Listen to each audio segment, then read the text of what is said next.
रत्नैकल्पितमासनं हिमजलै स्नानं च दिव्याम्बरं नानारत्नविभूषितं मृगमदा मोदाङ्कितं चन्दनं जातिचम्पकबिल्वपत्ररचितं पुष्पं च धूपं तथा दीपं देवदयानिधे पशुपते हृत्कल्पितं गृह्यताम्।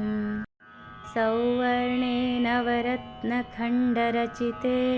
पात्रे घृतं पायसं भक्ष्यं पञ्चविधं पयोदधियुतं रम्भाफलं पानकं शाकानामयुतं जलं रुचिकरं कर्पूरखण्डोज्ज्वलं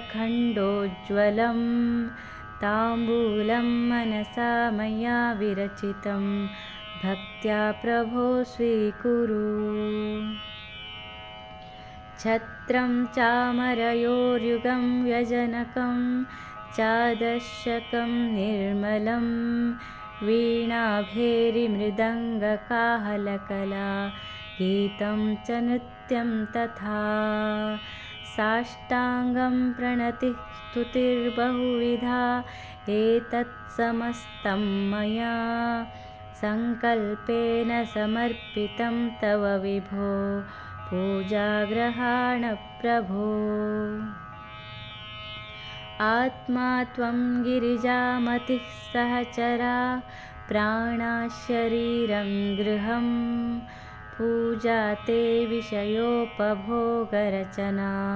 निद्रा समाधिस्थितिः सञ्चारः पदयो प्रदक्षिणविधिः स्तोत्राणि सर्वा गिरो यद्यत्कर्म करोमि दत्तदखिलं शम्भो तवाराधनम्।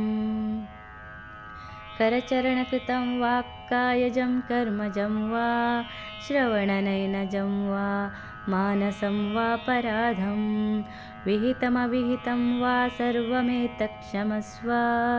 जय जय करुणाब्धे श्रीमहादेव शम्भो।